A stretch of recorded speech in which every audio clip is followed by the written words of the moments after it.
and you have to be great in auditions. I hate auditioning. I don't like I'm not insane. I don't like auditioning. I like acting. Right. You know, if you're doing scenes with a really great coach, there's nothing more free than that other than doing like black box theater, right? Where it's just like, come if you feel like it, don't if you don't feel like it.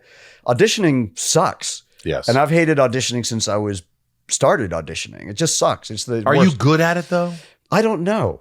I mean, what kind of feedback? You know, I've had these questions and these conversations with other actors, and they're like, you know, all casting directors will always give you feedback to your agency. He was great. He's just not, they're going in a different direction. Or he's great. We haven't made a decision. Yeah. He's always great. He's always great. And I'm like, I got to get to the bottom of this. Yeah. I can't always be great. Not everybody's great. And I talked to a casting director and I go, why do you casting directors always say, great? He was great.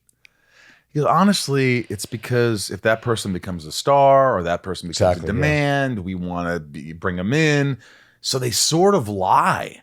And it's easier to say he did a good job, but we're not, you know. Yeah. Instead of saying your client is one of the worst actors I've ever seen. What a piece of shit that was. Yeah. He didn't take any time. I mean, occasionally you'll get some, but that requires a lot of hubris. Like you think about, I'm reading one of, I love reading Anthony Sher's books, the South African Shakespearean actor who died not too long ago. And he was saying passage I was just reading the other day about how he applied to every major British acting school when he first got to England. And he was rejected, like you just said, by like Rada said, not only were you terrible, but you should absolutely not act. You know, and 15 years later, he was knighted and doing every major Shakespeare part as the top actor at the RSC. So I think, to be fair to casting directors, they don't know. Right. I think it's safer for them to say someone was great because they don't know. You might have had a shitty day. You may be great.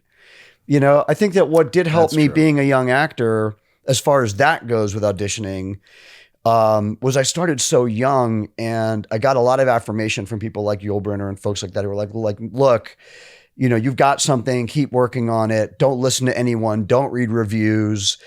And that was some really good advice. Just do the work that you think is good, like within yourself. That's the best you can do. And I know that's like, to an actor, like, you know, you hear that and you're like, yeah, right. If you have a bad day, you're like, that's not going to penetrate your head, right? You're just going to think, oh, I just suck. But it does resonate in my head. And that's one of the reasons I like to train is like, if I might have a shitty audition and I've just done an amazing run with my Shakespeare monologue with my coach. And I know I don't suck. You know what I mean? Yeah. I wasn't either right for it or I didn't hit it right, or somebody was rude in the casting room and it set me off or whatever. You know, you have to have nerves of steel to do any of this stuff. Yeah. And you have to smile. But I direct a lot. And so I'm on the other side of that equation a lot. And it helps me in my doc work a lot because I really care about making the people I'm working with feel comfortable and that they can trust me and that's genuine and that I have their back. Yeah. Because as an actor, you often don't have anyone who has your back. Yeah.